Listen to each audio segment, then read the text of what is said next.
τον Οκτώβριο για τους ιδιοκτήτες κατοικιών και τον Δεκέμβριο για τους ιδιοκτήτες ακινήτων άλλης χρήσης.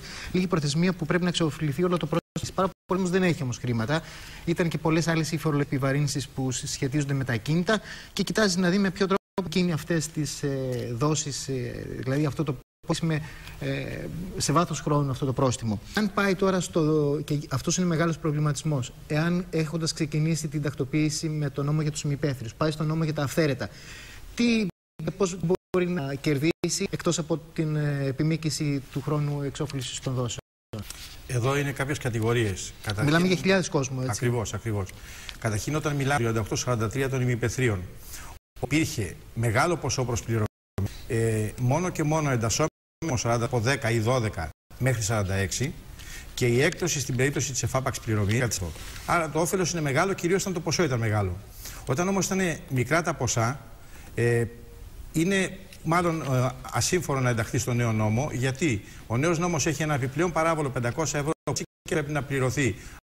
Εάν σε καλύπτει το ποσό που έχει ήδη πληρώσει για τους ημιπαίθριους. Σε κάρτες, ναι. Όλο αυτό για να έχει και μια. Έχεις ετοιμάσει ένα παράδειγμα για να έχουμε έτσι. Όχι, να δούμε ποια είναι η διαδικασία. Λοιπόν, έχουμε για τη μετακίνηση του φακέλου έτσι, από τον νόμο για τους ημιπαίθριους στον νόμο στη ρύθμιση των αφαιρέτων. Εδώ πληρώνεται, όπως είπαμε, το παράβολο. Ένα παράβολο 500 ευρώ. Ανεξάρτητα από το παράβολο που έχει ήδη πληρώσει. Ακριβώς. Αν τα τετραγωνικά είναι περισσότερα από 50 στην άλλη κατοικία ή περισσότερο από 100 στην πρώτη κατοικία, αυτό γίνεται 1000 και μπορεί να φτάσει μέχρι τις 4.000 σε μεγάλες κατασκευές. Και το όφελος όμως, κύριε Ρουμανέα, Μαρία, να δούμε λίγο πριν. Κάνει απόσβεση ενώ στο ποσό αυτό που πληρώνουμε. Είναι πολλές περιπτώσεις που κάνεις απόσβεση. Λίγες περιπτώσεις, κυρίως όταν είναι μικρά τα ποσά, κάτω από 1.000 ευρώ, δεν κάνεις απόσβεση. Βλέπουμε εδώ πέρα όμως ότι τα παράβολα και οι δόσεις προστίμου που έχουν καταβληθεί συνυπολογίζονται μόνο στο νέο πρόστιμο. Ακριβώς. Είναι υποχρεωτικό να πληρωθεί καινούριο παράβολο. Το παράβολο, ναι, δεν συμψηφίζεται με τα ήδη καταβληθέντα χρήματα. Ωραία. Αν κάποιος τώρα βγει ότι θα πληρώσει λιγότερο πηγαίνοντας στον νόμο για τα αυθαίρετα, υπάρχει μια πώς διαδικασία... μπορεί να πάρει πίσω επιπλέον χρήματα που έχει δώσει με τον νόμο για τους μη υπαίθριους? Υπάρχει μια πρόβλεψη στο νόμο 4014 που δεν υπάρχει στο νόμο για τους ημιπαίθριους, όπου σε κάποιες περιπτώσεις που έχουν πληρωθεί επιπλέον χρήματα μπορούν με μια αίτηση και θα καθοριστεί μια διαδικασία νομικά, δεν έχει καθοριστεί ακόμα με την υπουργική απόφαση ή προεδρικό διάταγμα τι θα είναι, όπου μπορούν να επιστραφούν κάποια χρήματα με τη διαδικασία αυτή. Εφόσον πληρώθηκαν παραπάνω. Η οποία όμως δεν έχει οριστεί, λέτε. Δεν έχει οριστεί ακόμα. Είναι μέσα σε αυτά που περιμένουμε και με τον νέο οικονομικό κανονισμό. Ένα πολύ σημαντικό στοιχείο είναι ότι πάρα πολλοί κόσμος δεν είχε τη δυνατότητα να πληρώσει εγκαίρως την πρώτη δόση.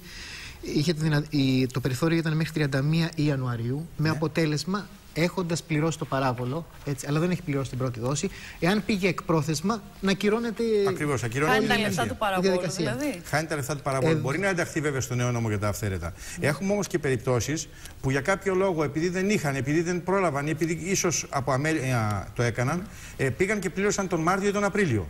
Οι τράπεζες πώς δεχόντουσαν? Οι τράπεζες δεχόντουσαν την πληρωμή. Γιατί?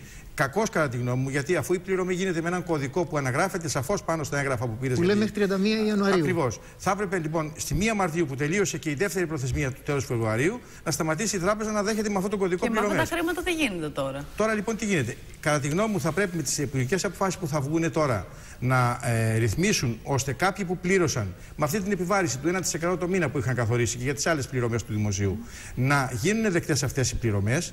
Διαφορετικά θα πρέπει να ενταχθούν υποχρεωτικά στον νόμο για τα αυθαίρετα, αλλά όπως σας είπα, όταν είναι μικρό το ποσό, θα πληρώσουν σίγουρα παραπάνω. Εδώ οι μηχανικοί δεν τους συμβούλευαν να πάνε εγκαίρως, δηλαδή ότι δεν μπορούσαν. Ότι μάλλον... Το είπαν, αλλά μπορεί οι άνθρωποι να αμέλησαν ή όντως να μην είχαν και την δυνατότητα να το πληρώσουν με τόσες φορολογικές επιβαρύνσεις που είχαν. Επειδή είπατε πριν ότι υπάρχουν και άλλα εκκρεμή ζητήματα και από ό,τι καταλαβαίνουμε δεν έχουν εκδοθεί και προεδρικά διατάγματα για να εφαρμοστεί ο νέος Γενικός Οικονομικός Κανονισμός. Κύριε Ρουμανέα, εξηγήστε μας τώρα πού βρισκόμαστε και τι γίνεται. Κανονικά ήταν να εφαρμοστεί από σήμερα. Κοιτάξτε, και με τους βοηθητικούς χώρους.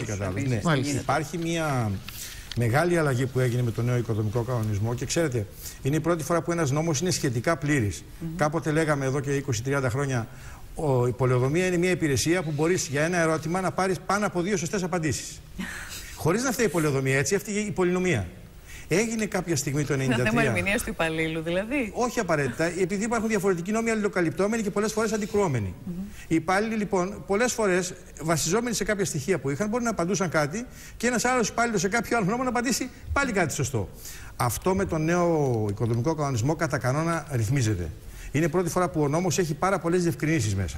Ναι, αλλά γιατί δεν εφαρμόζεται ο κανονισμός? Ο κανονισμός λοιπόν ψηφίστηκε 1 Μαρτίου και ανέφερε ότι 3 μήνες μετά την ψήφιση θα αρχίσει η ισχύ του. Περιμένουμε λοιπόν 4 Ιουλίου να αρχίσει η εφαρμογή. Τι πρόβλημα υπάρχει? Μέσα στον νόμο υπάρχουν κάποια προβλεπόμενα προεδρικά διατάγματα ή υπουργικές αποφάσεις, οι οποίες λόγω της διαδικασίας των 2 εκλογικών αναμετρήσεων της υπηρεσιακής κυβέρνησης δεν βγήκαν αυτά τα διατάγματα. Πιθανόν αυτά να έχουν και σχέση με τις πολιτικές αποφάσεις της νέας ηγεσίας του Υπουργείου, με αποτέλεσμα να περιμένουμε να βγουν.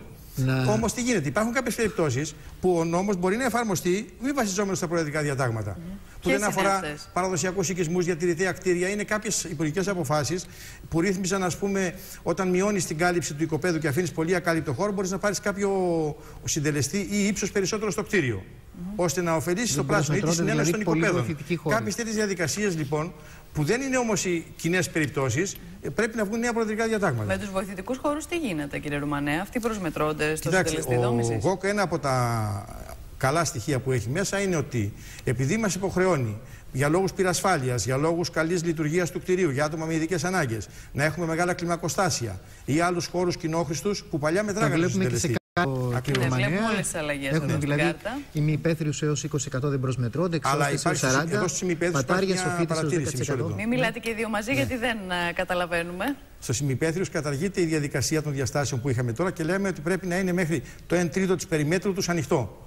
Διαφέρει λίγο γεωμετρικά. Είναι καθαρά θέμα υπολογισμού όμως. Πόσο θέλουμε δηλαδή να τον κάνουμε σε διάσταση? Όχι, πάλι υπάρχουν κάποιοι περιορισμοί διαστάσεων, αλλά το βασικότερο είναι το ανοιχτό του κομμάτι να είναι το 1/3 της περιμέτρου του. Βλέπουμε και τι άλλο δεν προσμετράται, έτσι, οι εξώστες, τα πατάρια, οι σοφίτες, τα κλιμακοστάσια. Και κυρίως τα κλιμακοστάσια ήταν βασικό. Αν φυτευτούν. Είναι πάρα πολύ σημαντικά όλα αυτά. Να αναφέρουμε και κάτι άλλο που έχει ιδιαίτερο ενδιαφέρον. Είναι για αυτούς ο νέος οικοδομικός, μάλλον από την 1η Μαρτίου έχουμε τον νέο τρόπο έκδοση των οικοδομικών αδειών. Ωστόσο, όσες άδειες είχαν εκδοθεί μέχρι και την 1η Μαρτίου του 2012, έτσι, αλλά είχε αρχίσει νωρίτερα η κατασκευή, πριν από το Μάρτιο, θα μπορούν να συνδεθούν με τη ΔΕΗ χωρίς να φωνάξουν τους ελεκτές δόμησης. Δηλαδή να έχουν προσωρινή σύνδεση με τη ΔΕΗ. Μα γι' αυτό λέμε ότι ο νέος ΓΟΚ. Ενώ αντίθετα, συγγνώμη να το ολοκληρώσω, ενώ αντίθετα όσοι έχουν άδεια πριν από την 1η Μαρτίου του 2012, αλλά ξεκίνησαν μετά την οικοδομή, δηλαδή μετά το Μάρτιο, αυτοί όταν τελειώσουν την οικοδομή, υποχρεωτικά θα φωνάξουν τους ελεγκτές δόμησης, πληρώνοντας και το ελεγκτώσιμο. Μα και στην έναρξη. Πρέπει να συνδεθούν με τη ΔΕΗ. Δεν είναι μόνο για τη ΔΕΗ, είναι και στην έναρξη. Η διαδικασία των ελεγκτών δόμησης, ανάλογα το κτίριο, προβλέπει και στην έναρξη ή και σε ενδιάμεσο στάδιο για μεγάλα κτίρια και στο τέλος τη διαδικασία ελέγχου από ανεξάρτητους ελεγκτές δόμησης. Σημαίνει δηλαδή ότι από τη στιγμή αυτοί που χτίζουν με άδειες, μάλλον με κατασκευές που ξεκίνησαν πριν από το Μάρτιο. Αυτοί δεν έχουν αυτό. Και δεν πρόκειται ποτέ να τα μεταβιβάσουν ή να τα πουλήσουν κτλ. Μπορούν να κάνουν ό,τι αυθαιρεσία θέλουν. Ναι, η αυθαιρεσία είναι σχετικό γιατί πάντα υπόκειται στην νομοθεσία. Δεν σημαίνει ότι η πολιτεία δεν μπορεί να ελέγξει. Δηλαδή, ακριβώς. Κανονικά πρέπει να ελέγχουν, έτσι είναι. Το πρόστιμο. Μα δεν πρόκειται να ελεγχθούν. Τώρα παίρνουν με προσωρινή σύνδεση με τη ΔΕΗ που κρατάει για πάντα. Ναι, η έλεγχη όμως δεν είναι υποχρεωτική μόνο στην ηλεκτροδότηση. Οι οποίοι ξεκίνησαν να χτίζουν, Μαρία, πριν από το Μάρτιο. Μπορεί να ξεκινήσει κάποιος με τη λογική ότι δεν θα ελεγχθεί ποτέ. Πώς το ξέρει αυτό? Μα μια καταγγελία να γίνει από κάποιον υποχρεωτικά θα γίνει έλεγχος. Δεν μπορείς να βασιστείς. Δεν μπορεί να το βασίσει αυτό. Έτσι γινόταν μέχρι τώρα πάντως. Έτσι γινόταν μέχρι τώρα. Αλλά ο κ. Ρουμανέας είναι αισιόδοξος ότι θα αλλάξουν τα πράγματα. Η διαδικασία των ελεγκτών δόμησης αυτή την διαφορά έφερε ότι σε συνδυασμό με τον νόμο των αυθαιρέτων που λέει ότι άφεση αμαρτίων μέχρι τώρα. Πληρώστε και σώστε το, όπως λέγαμε και παλιά. Και στη συνέχεια έχουμε σαφείς και αυστηρούς ελέγχους. Κάποια στιγμή πρέπει να πιτάξει. Μάλιστα. Λοιπόν, να σας ευχαριστήσουμε πάρα πολύ. Είναι και όχι οικονομικός, αν και έχει και οικονομικό υπόβαθρο. Αλλά... είναι οικονομικός κανονισμός. Ο οικονομικός κανονισμός. Λοιπόν, ευχαριστούμε πάρα πολύ. Και ελάτε να δούμε εμείς τι γίνεται τώρα με το Ιράν και το εμπάργκο πετρελαίου. Η Ανδριάννα